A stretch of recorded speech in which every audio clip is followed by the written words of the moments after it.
power outage in Texas and other states and how we can learn from that. Welcome to Be the Preparedness.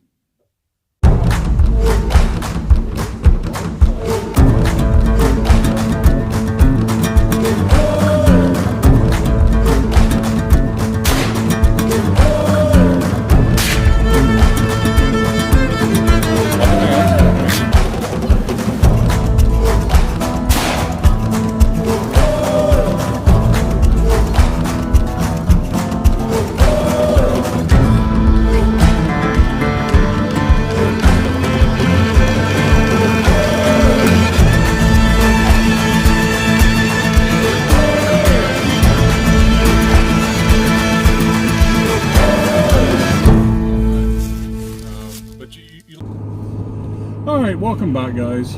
Before we get into the video, I'd like to ask all of you please to pray for all those affected, by the no electricity down in Texas, multiple other states, the weather that's affecting people that's not used to this type of weather, and we've even got like tornadoes touching down. It's like I heard somebody call them snow-nados or something like that.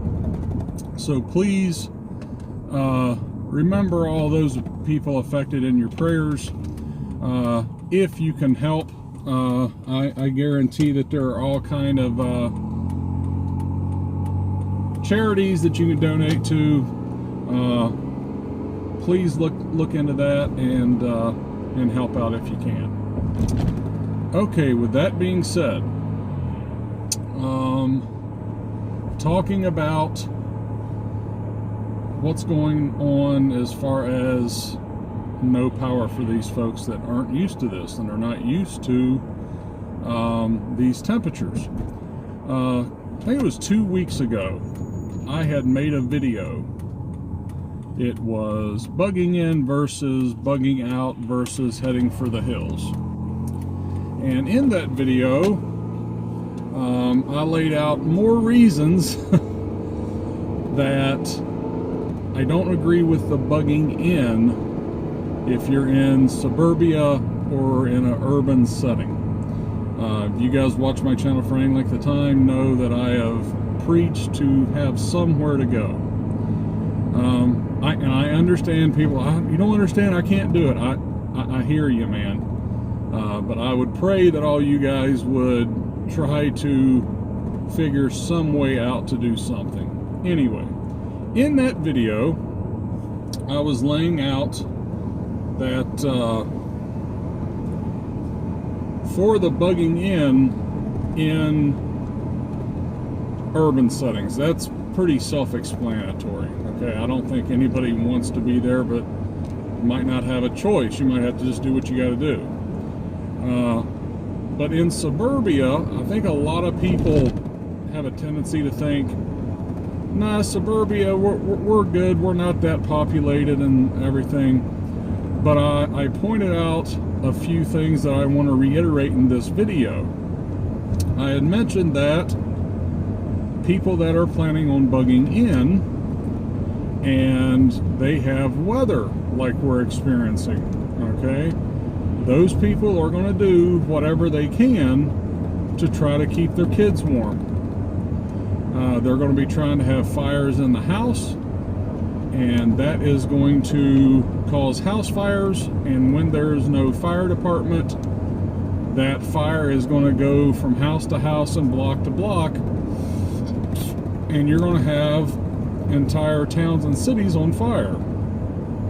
And during what's going on down in Texas now, they have been putting out house fires from people that are trying to have fires in the house to generate heat. So right now, people are, or have died, I don't want to say right this second, but have died in the last last few days from their house burning down while they're trying to stay warm. Also mention that even if they don't set their house on fire, they're probably going to kill their families with carbon monoxide poisoning. And there's been many cases of that over the last few days of people, they were going out in the garage and either starting up the car or something like that, and all of them died from it. So we need to pray for the people that have been affected by this, but we need to take a look at this and learn from it. So what can we learn from what's going on right now?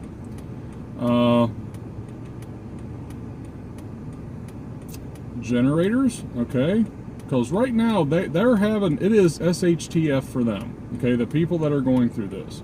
It's not a nationwide, worldwide event that's going on, but for them, it's as bad as it gets.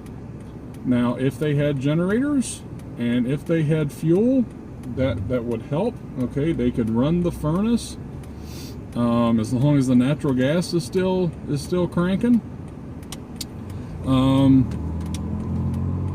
They could at least have something, but even with that, you got to have fuel for it.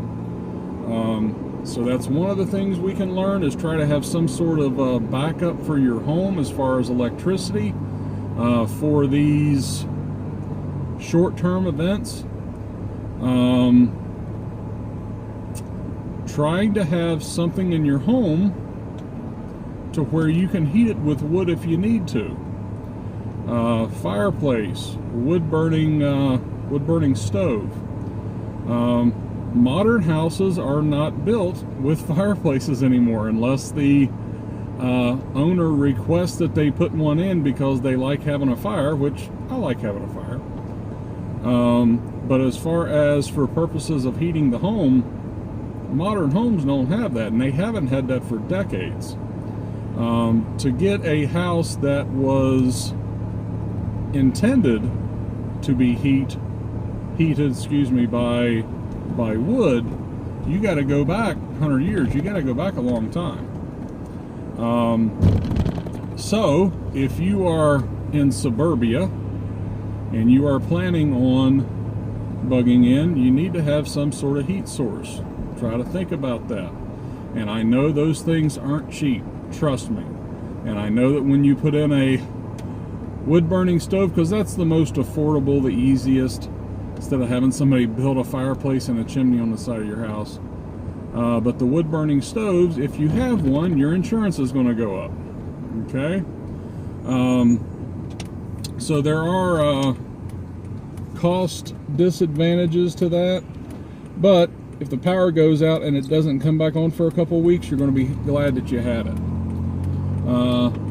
If you do have a way to heat your home, you know, a fireplace, wood burning stove, make sure you got some wood. I was watching one of the cities, counties, I can't recall, in this affected area, was allowing people to come to the recycling center, if I'm remembering this right, and they could have all the wood they wanted for free to try to heat their homes. Yeah, it's kind of crazy. People's lives, if they haven't lost their lives, their life is upside down. Talking about water pipes freezing in the house. So now their house is waterlogged on top of being frozen and not heated. There's going to be, I haven't heard if they've estimated the damage yet from this, but it's going to be in the millions, guys. There's no way it can't be. It's insane what's going on. And I love Texas. Okay. Okay, yeah, red state all the way. But you know, from the little information I have, it looks like they maybe dropped the ball on this one. They had not properly hardened anything against this type of weather because they don't get that type of weather. Okay. Yeah, none of the cities, counties, the road crews down there, none of them got salt because they never need salt. So now you got people wrecking on the roads and everything else. For us up in the northern part of the country, this is everyday life for us. But for those down south that don't have this stuff, that's not prepared for it, it's tough. So they don't have any electricity. They don't have any heat. They can't really go anywhere because the roads are destroyed. Semis can't get food to the grocery stores. So yeah, there's people, luckily there are churches and different organizations that are feeding people, thank the Lord. But the people still have to get to these places. Now, I want to touch on real quick, these people, okay, that are going through this, if they would have had that bug out location to go to, okay, even though it's not a major worldwide, you know, Teotihuacan, whatever you want to call it, they would be okay. Now their home's still going to be in ruins, but the people would still be okay.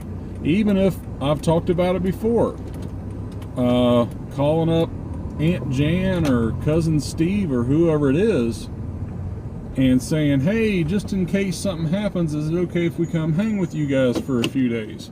That's considered a bug out location, guys. And a lot of these people could have avoided a lot just by having that in place.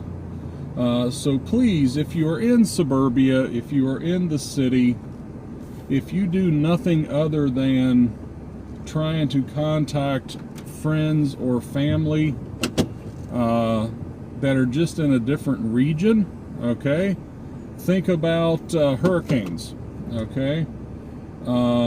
If you're living down in Florida and there's yet another hurricane coming, if you have that contact with somebody in South Carolina or North Carolina or something like that, saying, hey, tornado's coming, we're going to come hang out for a couple days if that's all right. And that's it, okay? It doesn't have to be some secret underground bunker that you're off grid and you've got NBC filters and all that. It doesn't have to be all that. It just someplace to go when you need it. So we're going to wrap it up. Ask you guys to, if you're not already, kind of pay attention to the news and what's going on down there. Look at what they're experiencing, learn from their failures, what they should have done different, and try to apply that to your situation. Yeah, it's horrible what's happened down there. But you got to be prepared. So, wrap it up. Appreciate it, guys. Comment down below if you've been doing some studying on this and you want to add in your 2 cents. Please, by all means, comment down below. But yeah, keep them in your prayer, guys, and talk to you after a while. Bye.